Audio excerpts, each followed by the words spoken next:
इस वीडियो में आप देखेंगे कन्वेंशनली एल्यूमिनियम की कास्टिंग कैसे होती है।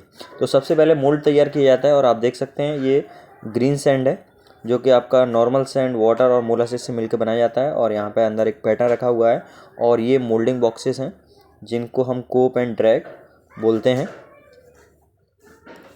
और अभी ये सैंड को फिल किया जा रहा है और फिल करने के बाद इसके ऊपर ये इस तरह से रैमिंग किया जाता है। ये जो प्रोसेस है रैमिंग किया जाता है जिससे सैंड के बीच में कोई स्पेस ना रहे और सैंड की जो स्ट्रेंथ है वो बढ़ जाए। अब जो भी एक्स्ट्रा या सरप्लस सैंड है उसको हम रिमूव कर देते हैं। रिमूव करने के बाद अब इसको उल्टा कर दिया और यहाँ पे ये पैटर्न है, इस पैटर्न को अपन निकाल लेंगे और इसमें पार्टिंग सैंड भी डाला जाएगा। तो इसको जब हम पैटर्न निकालते हैं तो विशेष ध्यान रखते हैं कि बहुत आराम से निकालते हैं जिससे मोल्ड आपका टूटे नहीं और मोल्ड का जो शेप है वो वही रहे।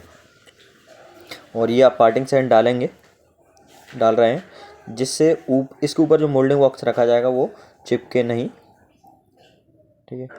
फिर अब इसके ऊपर फिर दोबारा से ग्रीन सैंड को फिल किया जाएगा।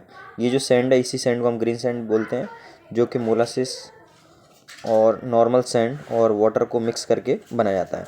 अभी ये आपने स्क्रू लगा दिए हैं और 2 स्क्रू लगाते हैं, एक तरफ रनर का राइज़र का भी काम करते हैं, एक तरफ से हम मोल्टन जो एल्यूमिनियम उसको डालते हैं और जो भी सरप्लस होता है एक्स्ट्रा एल्यूमिनियम मोल्टन एल्यूमिनियम होता है वो दूसरी तरफ जाके निकल जाता है।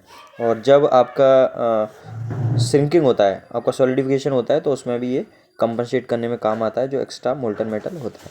अभी ये फिर रीमिंग कर रहे हैं पैर से। ये काफ़ी पुराना प्रैक्टिस है, अब तो इसके लिए मशीनें आने लगी हैं, हाइड्रोलिक प्रेस आने लग गई है जिसके थ्रू आपकी ये सारी चीज़ें होती हैं। अब इसको निकाल लेंगे और निकालने के बाद इस तरह से यहाँ पे पैसेज बन गया। और अब ये जो भी एक्स्ट्रा आपका सैंड है उसको निकाल लेंगे और यहाँ से जो पैटर्न है उस पैटर्न को भी निकाल लेंगे। तो पैटर्न को जब हम निकालेंगे तो उसी तरह का कैविटी बन जाएगा जिस तरह का मोल्ड हमको सांचा चाहिए। ये आप फर्नेस देख रहे हैं, ये कोयल फायर्ड फर्नेस है जिसमें नीचे ब्लोअर से एयर भी आता है।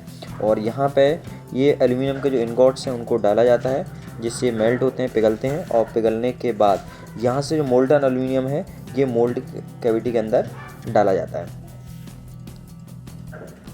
तो इसके लिए ये अभी मोल्ड कैविटी में डाल रहे हैं और यहाँ पे इस तरह से ये बेसिकली मोटर है, मोटर का जो केसिंग है हाउसिंग होता है वो बन रहा है जो छोटी मोटर्स आती हैं। और फिर ये कूलिंग के लिए अपन इस तरह से निकाल कर रख देते हैं, फिर ऑटोमेटिकली एयर में धीरे धीरे ठंडा हो जाते हैं। और इसके ऊपर जो भी सरप्लस मटेरियल होता है उसको काटना पड़ता है और फिर इसके बाद इसके ऊपर मशीनिंग करने की ज़रूरत पड़ती है।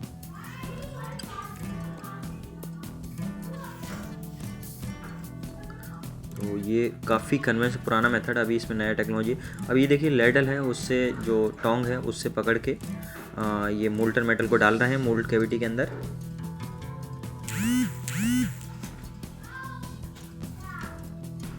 और ये फर्नेस से निकालते हैं और इसमें फर्नेस से ऊपर स्लैग होता है उसको भी रिमूव कर देते हैं, हटा देते हैं।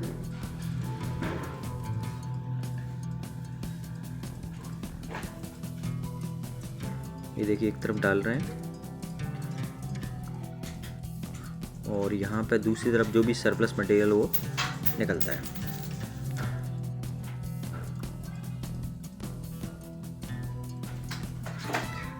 और जिससे पकड़ के डालते हैं वो बेसिकली लेडल कहलाता है। और आप देख सकते हैं एक तरफ से डाला है मटेरियल को, दूसरी तरफ से मटेरियल आपका निकल रहा है जो भी सरप्लस मटेरियल है। और जैसे ही श्रिंकेज होता है तो वॉल्यूम धीरे धीरे कम हो जाता है तो इधर जो एक्स्ट्रा मटेरियल भरा होता है वो अंदर की तरफ चला जाता है।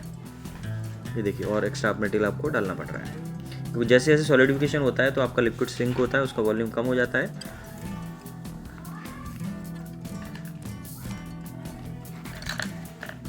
सो आई होप आपको एक प्रैक्टिकल एक्सपोजर मिला होगा किस तरह से एल्यूमिनियम का कास्टिंग होता है।